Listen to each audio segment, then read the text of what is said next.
Sebelumnya, perkenalkan nama saya Nawira Yuda dengan NIM H022270. Saya di sini akan menjelaskan bagaimana melakukan analisis ANOVA, uji lanjut, uji korelasi dan regresi menggunakan aplikasi SPSS, dan uji ANOVA, uji lanjut, dan uji korelasi menggunakan aplikasi RStudio. Yang pertama, kita akan menggunakan aplikasi SPSS terlebih dahulu untuk melakukan uji ANOVA, uji lanjut, uji korelasi, dan uji regresi. Nah, baik, setelah aplikasi dibuka, pertama bisa kalian klik new dataset untuk membuat dataset baru. Setelah muncul tambah seperti ini, bisa kita masukkan data penelitian atau data rencap yang akan digunakan dengan cara mengklik file, open data, lalu kita cari data yang akan digunakan dalam bentuk Excel.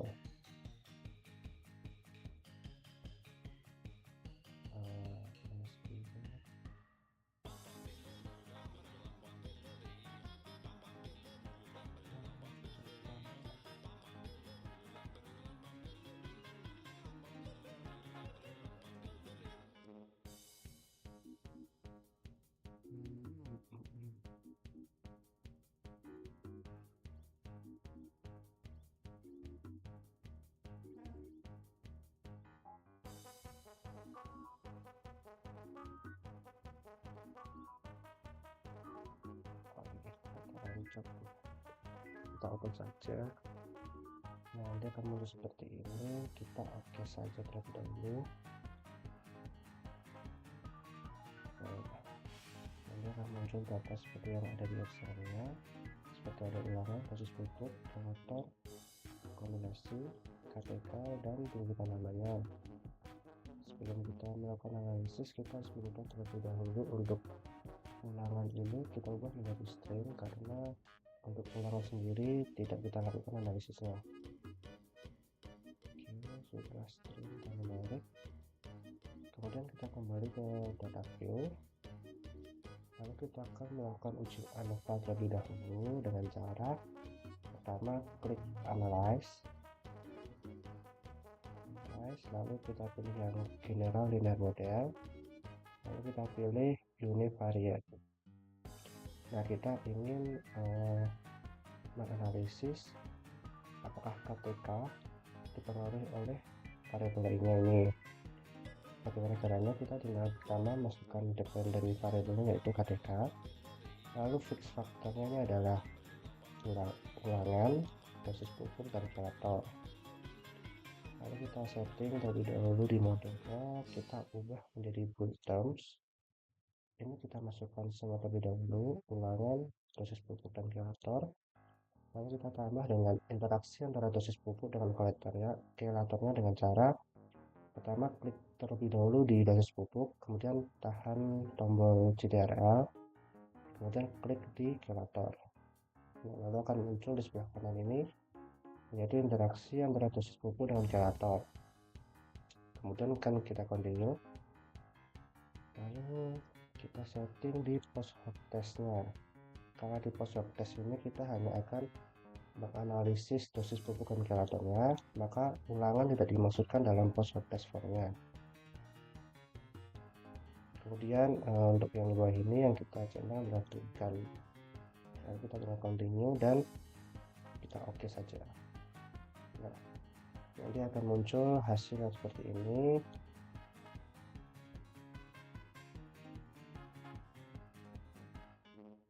Nah, ini adalah hasil dari ANOVA-nya. Kita di sini hanya melihat dari tingkat signifikasinya. Bisa kita lihat untuk ulangannya memiliki nilai signifikansi lebih dari 0,05, sehingga dapat dinyatakan untuk ulangan sendiri ini tidak berpengaruh pada hasil nantinya atau tidak signifikan. Lalu untuk dosis pupuk dan kelator ini juga memiliki hasil yang lebih dari 0,05, sehingga untuk dosis pupuk dan kelator juga tidak signifikan atau tidak berpengaruh. terhadap hasil nantinya. Lalu untuk interaksi antar dosis pupuk dan generator memiliki hasil nilai 0,11 yang termasuk dalam signifikan, sehingga berpengaruh dalam hasil nanti. Kemudian untuk post hoc testnya, untuk dosis pupuk hanya terdapat satu subset, yaitu subset A saja. Jika ditulis nanti setiap di belakang angka ini dapat dituliskan huruf A. Lalu untuk generator juga hanya memiliki satu subset saja. Lalu selanjutnya kita akan melakukan analisis lanjutan, karena interaksi antara dosis pupuk dan generator terhadap hasil ini signifikan atau berpengaruh terhadap hasil nantinya. Itu dengan cara seperti awal tadi, analyze, lalu general linear model, univariate. Lalu untuk yang fix faktornya kita keluarkan semua terlebih dahulu, kita masukkan yang kombinasi. Model kita juga masukkan kombinasi. Ini juga kita salah, untuk slotnya tidak, kita klik post hoc, jadi masukkan dan hidungkan yang kita checklist. Oke, tinggal kita oke saja. Nah, ini nanti akan muncul hasil analisis ANOVA dari interaksi yang tadi.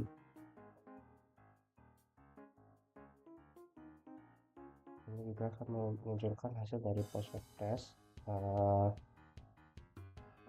menggunakan hasil dari kombinasi tadi. Terdapat 3 subset, yaitu subset A pada angka 1, subset B pada angka 2, dan subset C pada angka 3.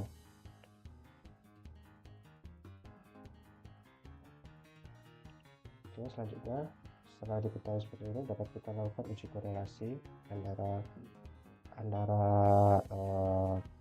kapasitas tukar kation dengan hasil tinggi tanamannya. Itu dapat kita masukkan saja semuanya langsung. Oke, nah ini korelasinya. Ini yang perlu dilihat adalah dari percent correlation dan signifikansinya. Apabila percent correlation ini mendekati angka 1, itu menandakan sangat kuat korelasi antara KDK dengan tinggi tanamannya. Tapi di sini tertulis di angka negatif 0,245, sehingga dapat dikatakan tidak ada korelasi antara kapasitas tukar kation dengan tinggi tanaman. Kemudian kita lihat signifikansinya juga tidak signifikan atau tidak berpengaruh. Untuk selanjutnya adalah untuk membuat grafik regresinya. Itu dapat dengan cara pertama kita pilih graph, kemudian pilih scatter atau dot, kita pilih yang simple scatter. Untuk y axisnya ini adalah kita masukkan tinggi tanaman, kita masukkan KTK nya. Lalu x axisnya adalah tinggi tanaman, kita oke saja. Nah, nanti akan muncul grafik pengaruh antara KTK dengan tinggi tanamannya. Lalu akan dimunculkan garis linear dan fungsi dan R kuadratnya. Itu dengan cara kita mendouble klik atau klik 2 kali pada grafiknya, dan nanti akan muncul chart editor seperti ini. Dapat kita klik yang add field length, add total. Nah, kita akan pilih yang linear saja, yang linear. Nah, yang ini nggak usah disetting lagi, lalu kita apply. Nah, nanti akan muncul garis seperti ini bisa kita silang. Bisa kita silang, dan nanti di outputnya itu nanti bisa muncul garis di grafiknya seperti ini. Oke, kemudian itu saja bagaimana cara melakukan analisis ANOVA, uji lanjut, korelasi dan regresi menggunakan aplikasi SPSS. Kemudian kita dapat melakukan save. Untuk save output terlebih dahulu, kita dapat save. masukkan ke data rancok.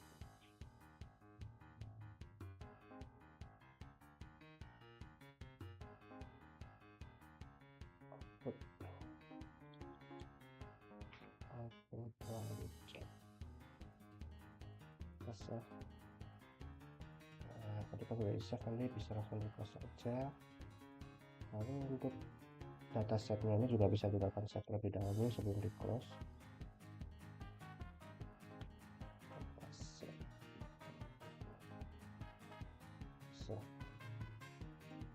Bisa kita close. Lalu yang kedua adalah bagaimana melakukan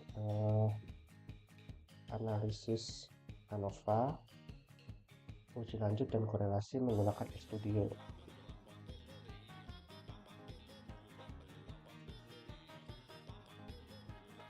Kita buka lebih dahulu aplikasi RStudio-nya, lalu kita tunggu hingga muncul UI-nya terlebih dahulu.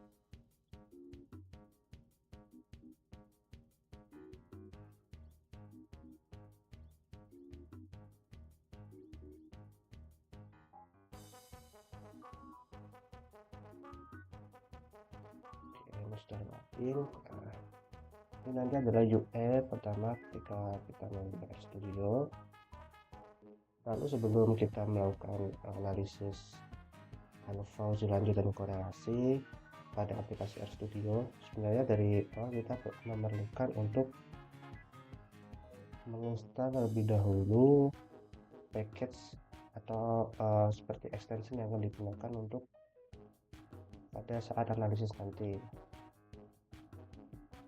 Kebetulan kemarin sudah saya install extensionnya seperti Dwebio Research,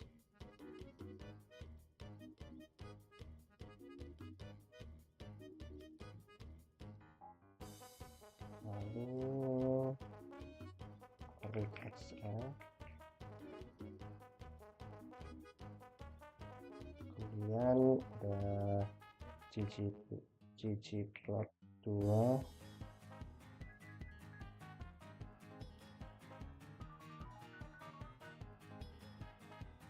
lalu ada korelasi,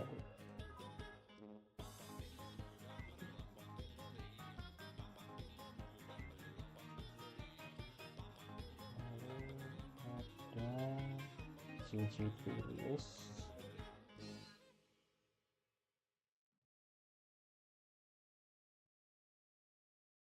lalu terakhir sebenarnya ada ggplist.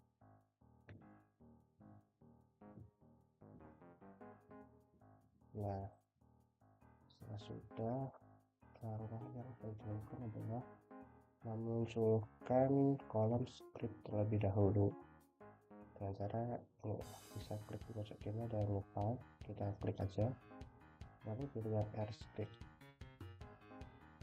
Lalu kita yang pertama perlu mengecek apakah semua extension atau package yang akan kita gunakan sudah ada dengan cara kita ketikkan di primary, kita enter aja, lalu read action, karena kita read action-nya tidak bisa buat nanti akan memanggil data yang akan digunakan.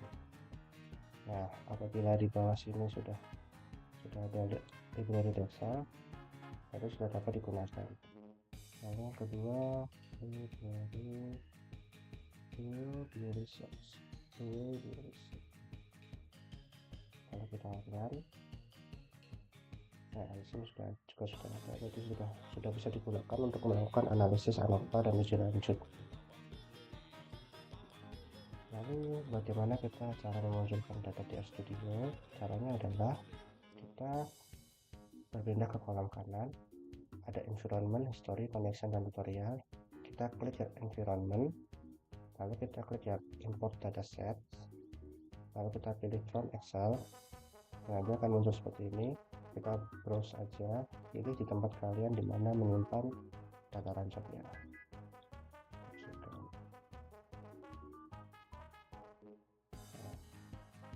Nah, ini sama seperti yang SPSS tadi. Untuk ulangan kita ubah menjadi karakter. Nah, kita lihat di bawah sini, harus menunjukkan seperti teks dan numerik, karena yang akan digunakan adalah ketika menunjukkan namanya sebagai angka nanti itu harus numerik, dan yang lainnya harus teks.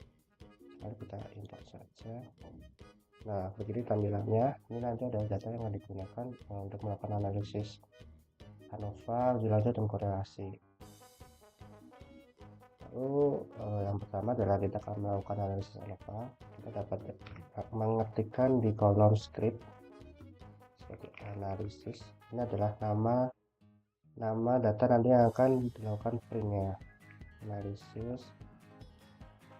Lalu kita pilih FRVD to faktor, karena di sini kita hanya menggunakan dua faktor, yaitu theta dan tinggi tanaman saja. Jadi tidak, maksudnya dua faktor itu adalah dosis pupuk dan kelator.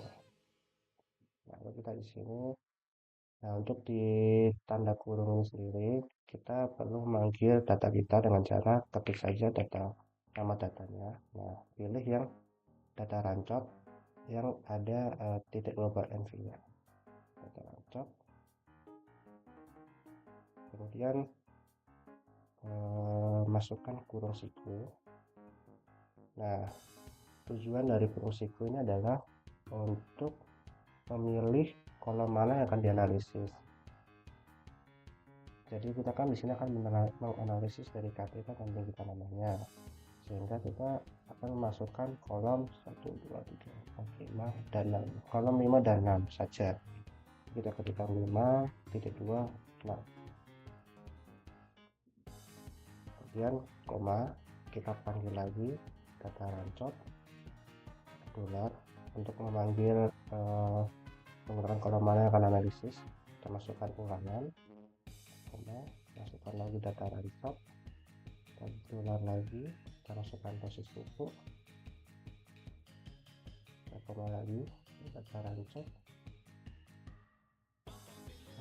dolar, dan yang terakhir adalah kelator. Lalu kita kasih koma 1. Setelah itu kita coba run.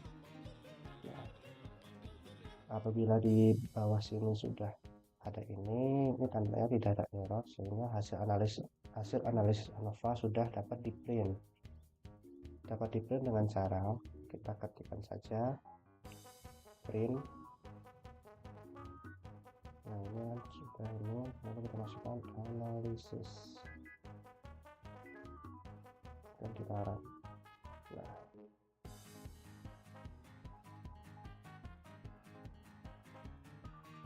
Nah, hasilnya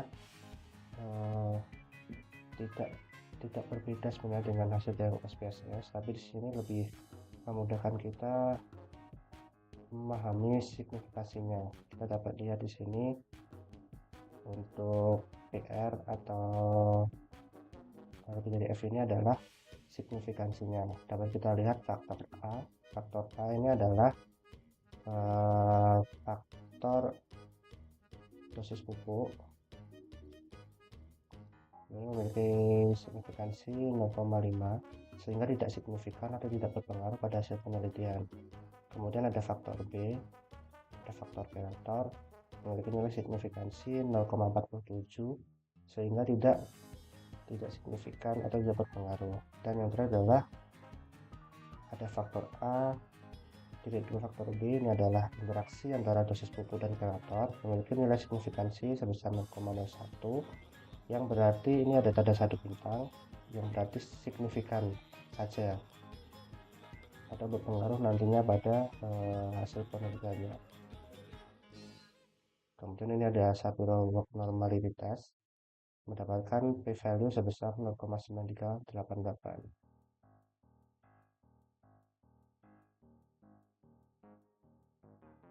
Kemudian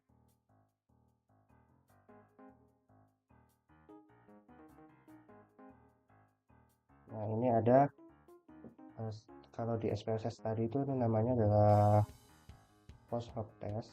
Ini yang untuk dosis pupuk hanya terdapat satu subset saja dengan penamaan grup A. Lalu untuk yang generator juga sama, hanya terdapat satu subset saja, yaitu grup saja. Nah, untuk yang kombinasi atau interaksi antara dosis pupuk dengan generator memiliki 4 subset, yaitu A, B, C, dan D.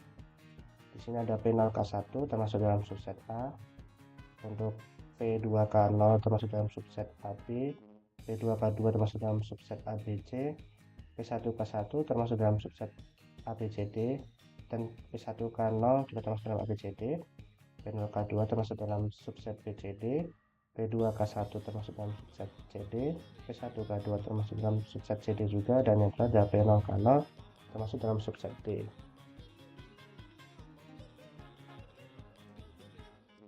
Nah, ini hanya hasil analisis keduanya. Lalu selanjutnya kita perlu melakukan uji korelasi antara kapasitas tukar kation dengan tinggi tanamannya. Kita dapat menuliskan di script, yaitu korelasi ini adalah namanya seperti analisis batas. Korelasi kita panggil dengan cor.test. Cor.test kita panggil data kita, data rancop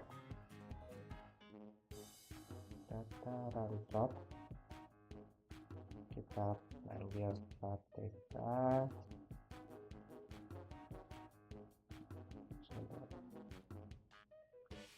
data rancop KTK dan data rancop tinggi tanaman. Lalu kita run atau kita jalankan scriptnya. Nah, ini di sini sudah biru menandakan sudah selesai analisisnya. Lalu kita print korelasi.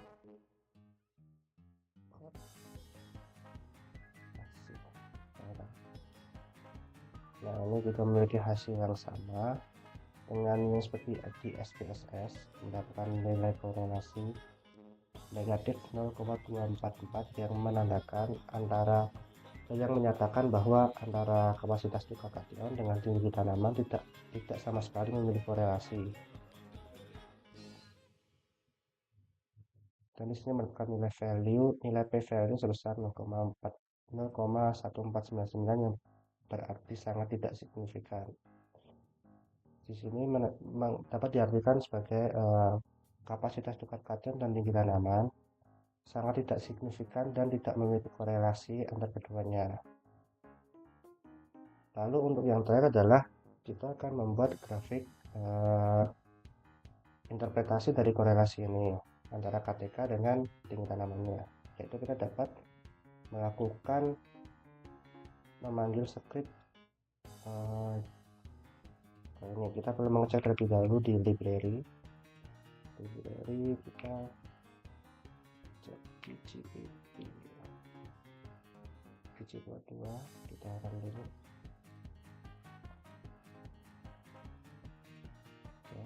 library GPList.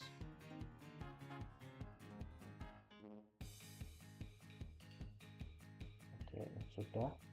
Nah, lalu kita akan menuliskan menggunakan script ggplot data rancop, AS. Nah, untuk dalam kurung ini kita masukkan antara X dan Y-nya. X-nya ini akan kita masukkan tinggi tanamannya, dan Y-nya kita akan masukkan KTK-nya. X sama dengan data rancop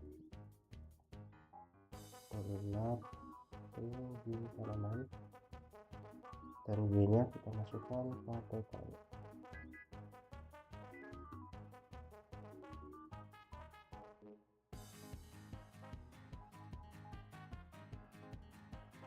Kita coba run terlebih dahulu. Nah, di sini sudah muncul untuk Y aksisnya ini ada KTK dan X aksisnya ada tinggi tanamannya.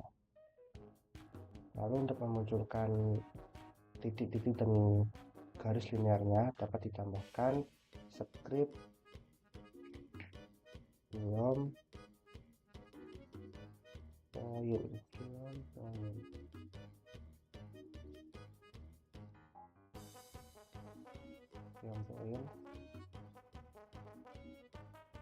kemudian ini karena panjang saya kopaskan dari script yang sudah saya coba menggunakan dari juknis batiknya. Yang perlu ditambahkan geom point, geom smoke, dan flashit, dan step poly EQ ini digunakan untuk memanggil atau membuat persamaan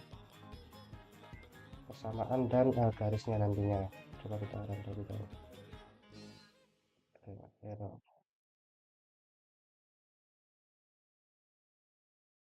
Oh, ini belum ada tesnya.